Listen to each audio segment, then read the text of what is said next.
ਪੰਜਾਬੀਆਂ ਨੇ ਹਰ ਖੇਤਰ ਵਿੱਚ ਮੱਲਾ ਮਾਰਿਆ ਹੈ। ਆਪਣੀ ਹੋਂਦ ਦਾ ਆਪਣੀ ਪੰਜਾਬੀਅਤ ਦੀ ਮਾਂ ਬੋਲੀ ਨੂੰ ਹਰ ਖੇਤਰ 'ਚ ਵਿਕਸਿਤ ਕੀਤਾ ਹੈ। ਹਰ ਕੰਮ ਨੂੰ ਦਿਲ ਲਗਾ ਕੇ ਹਰ ਖੇਤਰ 'ਚ ਝੰਡੇ ਗੱਡਣ ਵਾਲੀ ਇਸ ਕੌਮ ਨੂੰ ਹਰ ਕੋਈ ਪਹਿਚਾਣਦਾ ਹੈ। ਉੱਤੇ ਹੀ ਜੇਕਰ ਕਿਸੇ ਵੀ ਦੇਸ਼ 'ਚ ਪੰਜਾਬੀਆਂ ਦਾ ਵਾਸਾ ਹੋਵੇ ਤਾਂ ਉਹ ਸਿਆਸਤ ਵਿੱਚ ਪਿੱਛੇ ਰਹਿ ਜਾਣ, ਇਹ ਹੋ ਨਹੀਂ ਸਕਦਾ। ਅਜਿਹੀ ਮਿਸਾਲ ਹੁਣ ਦੇਖਣ ਨੂੰ ਮਿਲੀ ਹੈ ਪੰਜਾਬ ਦੇ ਜ਼ਿਲ੍ਹਾ ਫਰੀਦਕੋਟ ਤੋਂ, ਜਿੱਥੇ ਦੇ ਗੁਰਿੰਦਰ ਸਿੰਘ ਬਰਾੜ ਨੇ ਨੌਜਵਾਨ ਕਰੀਬ 10 ਸਾਲ ਪਹਿਲਾਂ ਸਟੱਡੀ ਵੀਜ਼ੇ ਤੇ ਅਲਬਰਟਾ ਦੀ ਧਰਤੀ ਤੇ ਪੜ੍ਹਨ ਵਾਸਤੇ ਗਿਆ ਸੀ, ਜਿਸ ਦਾ ਉੱਥੇ ਹੀ ਸਿਆਸਤ ਵਿੱਚ ਨਾਮ ਚਮਕ ਗਿਆ ਹੈ। ਅਲਬਰਟਾ ਦੀ ਡੈਮੋਕ੍ਰੈਟਿਕ ਪਾਰਟੀ ਵੱਲੋਂ ਕੈਲਗਰੀ ਤੋਂ ਛੋਟੀ ਉਮਰ 'ਚ ਹੀ ਆਪਣਾ ਉਮੀਦਵਾਰ ਬਣਾ ਲਿਆ, ਜਿਸ ਦੇ ਚੱਲਦੇ ਹੁਣ ਗੁਰਿੰਦਰ ਸਿੰਘ ਆਪਣੇ ਮਾਪਿਆਂ ਦਾ ਆਸ਼ੀਰਵਾਦ ਲੈਣ ਲਈ ਇੰਡੀਆ ਫਰੀਦਕੋਟ ਤੇ ਆਪਣੇ ਘਰ ਪਹੁੰਚਿਆ ਹੈ, ਜਿੱਥੇ ਪੂਰੇ ਪਰਿਵਾਰ 'ਚ ਖੁਸ਼ੀ ਪਾਈ ਜਾ ਰਹੀ ਹੈ। ਇਹ ਦੱਸਣਯੋਗ ਹੈ ਕਿ ਗੁਰਵਿੰਦਰ ਆਪਣੇ ਤਾਇਆ ਜੀ ਤੋਂ ਪ੍ਰਭਾਵਿਤ ਹੋ ਕੇ ਇਸ ਖੇਤਰ ਵਿੱਚ ਆਇਆ ਅਤੇ ਐਨਡੀਏ ਪਾਰਟੀ ਵੱਲੋਂ ਨੌਜਵਾਨਾਂ ਦਾ ਨੇਤਰਤਵ ਵੀ ਕੀਤਾ, ਕਿਉਂਕਿ ਇਸ ਤੋਂ ਪਹਿਲਾਂ ਗੁਰਿੰਦਰ ਦੇ ਤਾਇਆ ਗੁਰਬਚਨ ਸਿੰਘ ਵੀ ਉਸੇ ਸੀਟ ਤੋਂ ਐਨਡੀਪੀ ਲਈ ਚੋਣ ਲੜ ਚੁੱਕੇ ਹਨ। ਫਰੀਦਕੋਟ ਤੋਂ ਮਨਪ੍ਰੀਤ ਸਿੰਘ ਦੀ ਰਿਪੋਰਟ, ਲਾਈਵ ਭਾਰਤ।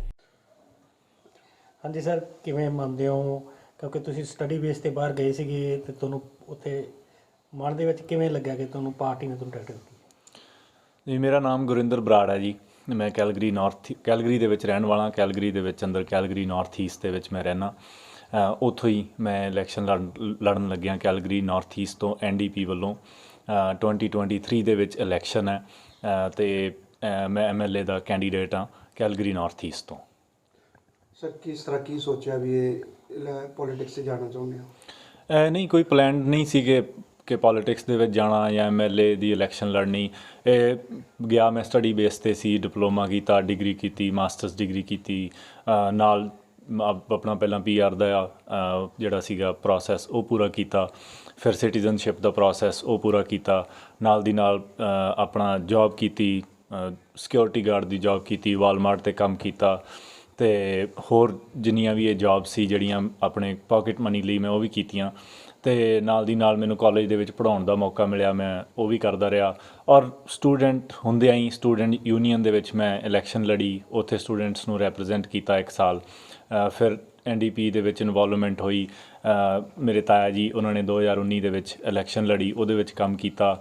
ਯੂਥ ਉੱਥੇ ਕਾਕਸ ਹੈ, ਜਿਸ ਤਰ੍ਹਾਂ ਯੂਥ ਵਿੰਗ ਹੁੰਦਾ ਨਿਊ ਡੈਮੋਕ੍ਰੈਟਿਕ ਪਾਰਟੀ ਦਾ, ਐਨਡੀਪੀ ਦਾ, ਉਹਦਾ ਮੈਂ ਟਰੈਜਰਰ ਅਤੇ ਫਿਰ ਉਸ ਤੋਂ ਬਾਅਦ ਕੋਚੇਅਰ ਰਿਹਾ। ਫਿਰ ਪਾਰਟੀ ਦੇ ਵਿੱਚ ਐਜ਼ ਏ ਸਟਾਫ ਕੰਮ ਕੀਤਾ।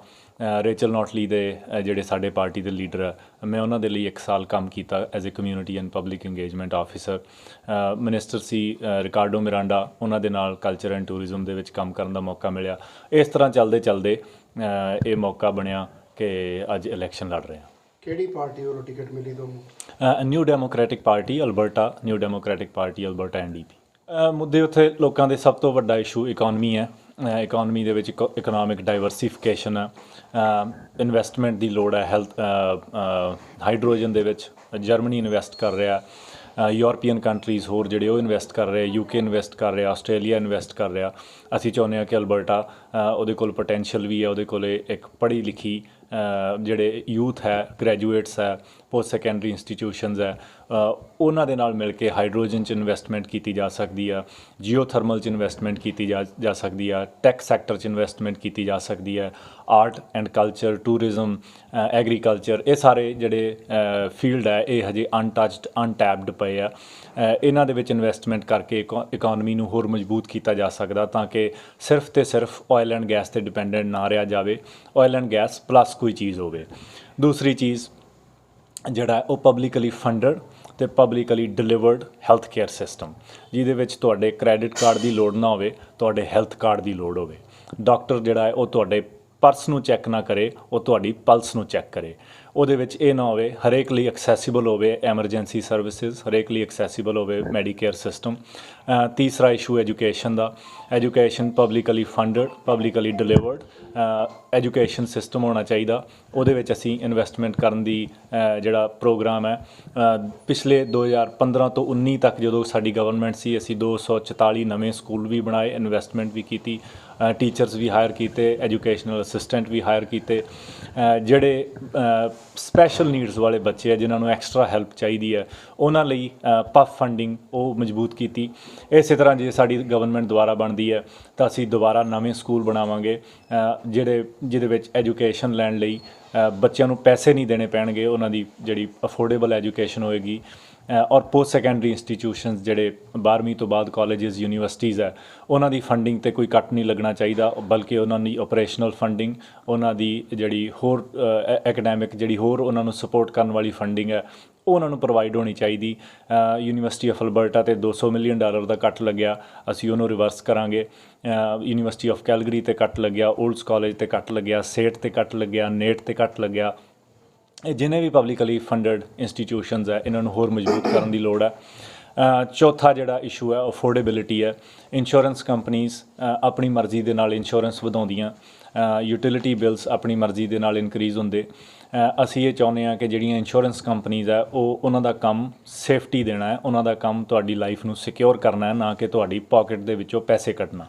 ਜੇ ਸਾਡੀ ਗਵਰਨਮੈਂਟ ਆਈ ਅਸੀਂ ਇੰਸ਼ੋਰੈਂਸ ਕੰਪਨੀਜ਼ ਦੇ ਉੱਤੇ 5% ਦਾ ਕੈਪ ਲਾਵਾਂਗੇ ਕਿ ਜੇ ਉਹ ਇਨਕਰੀਜ਼ ਵੀ ਕਰਨਾ ਚਾਹੁੰਦੀਆਂ ਤਾਂ 5% ਤੋਂ ਜ਼ਿਆਦਾ ਇਨਕਰੀਜ਼ ਨਹੀਂ ਕਰ ਸਕਦੇ। ਅਤੇ ਇਸੇ ਤਰ੍ਹਾਂ ਯੂਟਿਲਿਟੀ ਬਿਲਸ, ਬਿਜਲੀ ਦੇ ਬਿੱਲ, ਇਹ ਸਾਰੇ ਕੈਪ ਹੋਣੇ ਚਾਹੀਦੇ। ਪੋਲਿਟਿਕ ਪਾਰਟੀ ਨਾਲ ਹੈ, ਕਿੰਨਾ ਭੁੱਖਾ ਲੱਗਦਾ ਹੈ ਦੇਖੋ ਟੱਕਰ ਦਾ ਇਹ ਹੈ ਜੀ ਕਿ ਅਸੀਂ ਪੋਲੀਟਿਕਸ ਜਿਹੜੀ ਕਰਦੇ ਹਾਂ, ਅਸੀਂ ਜਿਹੜਾ ਕੰਮ ਕਰਦੇ ਹਾਂ ਉਹ ਲੋਕਾਂ ਦੇ ਇਸ਼ੂਜ਼ ਦੇ ਬੇਸ 'ਤੇ ਕਰਦੇ ਹਾਂ। ਜਿਸ ਤਰ੍ਹਾਂ ਮੈਂ ਦੱਸਿਆ ਇਕੋਨਮੀ ਦਾ ਇਸ਼ੂ ਹੈ, ਐਜੂਕੇਸ਼ਨ ਦਾ ਇਸ਼ੂ ਹੈ, ਪੋਸਟ ਸੈਕੰਡਰੀ ਦਾ ਇਸ਼ੂ ਹੈ, ਹੈਲਥ ਕੇਅਰ ਦਾ ਇਸ਼ੂ ਹੈ, ਅਫੋਰਡੇਬਿਲਿਟੀ ਦਾ ਇਸ਼ੂ ਹੈ। ਇਹ ਕਦੇ ਵੀ ਦਿਮਾਗ 'ਚ ਨਹੀਂ ਰੱਖਿਆ ਕਿ ਅਸੀਂ ਕਿਸੇ ਨੂੰ ਹਰਾਉਣਾ। ਇਹ ਦਿਮਾਗ 'ਚ ਹੈ ਕਿ ਲੋਕਾਂ ਦੇ ਕੋਲ ਜਾ ਕੇ ਉਹਨਾਂ ਦੇ ਇਸ਼ੂਜ਼ ਦੇ ਉੱਤੇ ਕੰਮ ਕਿਸ ਤਰ੍ਹਾਂ ਕਰਨਾ, ਪਾਲਿਸੀਜ਼ ਕਿਸ ਤਰ੍ਹਾਂ ਬਣਾਉਣੀਆਂ ਕਿ ਉਹਨਾਂ ਦੀ ਲਾਈਫ, ਉਹਨਾਂ ਦੀ ਜਿਹੜੀ ਅਫੋਰਡੇਬਲ ਲਾਈਫ ਹੋ ਸਕੇ, ਉਹਨਾਂ ਦੀ ਜ਼ਿੰਦਗੀ ਬਿਹਤਰ ਹੋ ਸਕੇ। ਅਤੇ ਜੇ ਉਹਨਾਂ ਨੂੰ ਸਾਡਾ ਪਲੈਟਫਾਰਮ ਠੀਕ ਲੱਗਿਆ, ਜੇ ਉਹਨਾਂ ਨੂੰ ਸਾਡੀਆਂ ਪਾਲਿਸੀਜ਼ ਠੀਕ ਲੱਗੀਆਂ ਤਾਂ ਫਿਰ ਟੱਕਰ ਦਾ ਕੋਈ ਚੱਕਰ ਨਹੀਂ। ਦੇਖੋ ਗੁਰਿੰਦਰ ਦੀ ਮੁੱਢ ਤੋਂ ਹੀ ਜਦੋਂ ਤੋਂ ਇਹ ਪੈਦਾ ਹੋਇਆ, ਇਹਦੀ ਪਰਵਰਿਸ਼ ਸਾਡੇ ਪਰਿਵਾਰ 'ਚ ਇੰਨੇ ਵਧੀਆ ਤਰੀਕੇ ਨਾਲ ਹੋਈ ਆ। ਔਰ ਇਹਦੀ ਪੜ੍ਹਾਈ ਇੱਥੋਂ ਦਾ ਤੁਹਾਨੂੰ ਪਤਾ ਕਿ ਦਸ਼ਮੇਸ਼ ਪਬਲਿਕ ਸਕੂਲ ਫਰੀਦਕੋਟ ਤੋਂ ਹੋਈ ਹੈ। ਇਹਦੇ ਤੋਂ ਸਾਨੂੰ ਪਹਿਲਾਂ ਹੀ ਬਹੁਤ ਆਸਾਂ ਸੀ, ਸੰਭਾਵਨਾਵਾਂ ਸੀ। 2011 'ਚ ਇਹਨੇ ਬਤੌਰ ਸਟੂਡੈਂਟ ਜਾ ਕੇ ਉੱਥੇ ਪੜ੍ਹਾਈ ਸ਼ੁਰੂ ਕੀਤੀ ਔਰ ਪੜ੍ਹਾਈ ਦੇ ਵਿੱਚ ਵੀ ਬੜਾ ਅਵਲ ਦਰਜੇ ਦੇ ਵਿੱਚ ਰਿਹਾ ਇਹ, ਡਿਪਲੋਮੇ 'ਚ ਵੀ, ਡਿਗਰੀ 'ਚ ਵੀ ਔਰ ਪੋਸਟ ਗ੍ਰੈਜੂਏਸ਼ਨ 'ਚ ਵੀ। ਔਰ ਕਿਉਂਕਿ ਮੈਂ ਉੱਥੇ ਪਹਿਲਾਂ ਦਾ ਸੀਗਾ, ਮੈਂ ਇਸ ਅਲਬਰਟਾ ਨਿਊ ਡੈਮੋਕ੍ਰੇਟ ਪਾਰਟੀ ਨਾਲ ਪਹਿਲਾਂ ਤੋਂ ਜੁੜਿਆ ਹੋਇਆ ਸੀ। ਸੋ ਜਦੋਂ ਇਹ ਮੇਰੇ ਨਾਲ ਗਿਆ ਤਾਂ ਇਹਨੂੰ ਵੀ ਲੱਗਿਆ ਵੀ ਇਹ ਜਿਹੜੀ ਪਾਲਿਸੀ ਹੈਗੀਆਂ ਪਾਰਟੀ ਦੀਆਂ ਇਹ ਲੋਕਾਂ ਦੇ ਹਿੱਤ ਵਿੱਚ ਹੈ।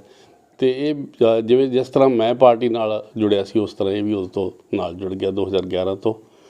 ਔਰ ਉਦੋਂ ਤੋਂ ਹੀ ਇਹ ਜਿਹੜੇ ਸਮਾਜ ਭਲਾਈ ਦੇ ਕੰਮ ਲੋਕਲ ਉੱਥੇ ਹੈਗੇ ਆ, ਲੋਕਲ ਇਸ਼ੂਜ਼ ਹੈਗੇ ਆ, ਜਿਹੜੇ ਸਾਡੇ ਲੋਕਲ ਕਮਿਊਨਿਟੀ ਦੇ ਜਿਹੜੇ ਕੰਮਕਾਰ ਆ ਉਹ ਉਦੋਂ ਤੋਂ ਹੀ ਕਰਦਾ ਆ ਰਿਹਾ। ਔਰ ਕਿਉਂਕਿ ਹੁਣ ਸੰਭਾਵਨਾਵਾਂ ਸੀ ਇਹਦੇ ਵਿੱਚ ਤਾਂ ਪਾਰਟੀ ਨੇ ਵੀ ਦੇਖਿਆ, ਸੋਚਿਆ।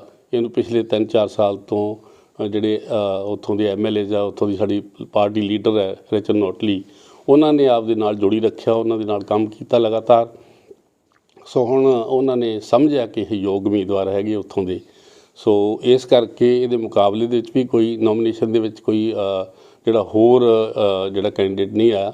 ਸੋ ਇਹ ਇੱਕ ਤਰ੍ਹਾਂ ਨਾਲ ਪਾਰਟੀ ਨੇ ਇਹਨੂੰ ਆਪਦੀ ਇੱਛਾ ਮੁਤਾਬਕ ਕੈਂਡੀਡੇਟ ਚੁਣਿਆ ਔਰ ਸਾਨੂੰ ਪੂਰੀ ਉਮੀਦ ਹੈ ਕਿ ਇਸ ਵਾਰ ਇਹ ਉੱਥੇ ਕਾਮਯਾਬ ਹੋਊਗਾ। ਔਰ ਉਮੀਦ ਹੈ ਕਿ ਸਭ ਤੋਂ ਛੋਟੀ ਉਮਰ ਦਾ MLA ਉੱਥੇ ਬਣਦਾ, ਇਹਨੂੰ ਸੁਭਾਗ ਪ੍ਰਾਪਤ ਹੋਊਗਾ। ਕਿਸ ਤਰੀਕੇ ਨਾਲ ਕੰਮ ਆਊਗਾ ਇਹਨਾਂ ਦੇ ਹੁਣ? ਬਿਲਕੁਲ ਜੀ, ਮੈਂ ਗਾਈਡ ਵੀ ਕਰ ਰਿਹਾ ਔਰ ਮੈਂ ਕਹਿੰਦਾ ਵੀ ਮੇਰਾ ਪੂਰਾ ਜ਼ੋਰ ਲੱਗਿਆ ਹੋਇਆ ਸਾਰੇ ਉੱਥੋਂ ਦੇ ਜਿਹੜੇ ਜਿੰਨੇ ਵੀ ਸਾਡੇ ਜਾਣਕਾਰ ਲੋਕ ਆ ਉਹਨਾਂ ਨਾਲ ਮਿਲ ਕੇ।